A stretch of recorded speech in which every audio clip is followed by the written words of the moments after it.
Ada suatu riwayat ketika sahabat Rasulullah, Utsman bin Affan, sedang berkhutbah dan berpesan, "Sungguh pernah terjadi pada seorang pria soleh dari kalangan ahli ibadah.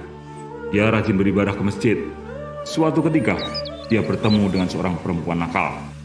Perempuan tersebut berupaya menjebak lelaki yang soleh masuk ke dalam rumah. Dia mengunci pintu rapat-rapat. Di sisi perempuan tersebut terdapat minuman keras dan seorang bayi. Perempuan tersebut berkata, 'Kamu tidak bisa keluar dari rumah ini sebelum engkau memilih minum segelas arak atau engkau berzina denganku, atau engkau membunuh bayi ini. Jika kau tidak mau, maka saya akan berteriak dan saya katakan bahwa kamu memasuki rumahku. Siapa yang akan percaya padamu?'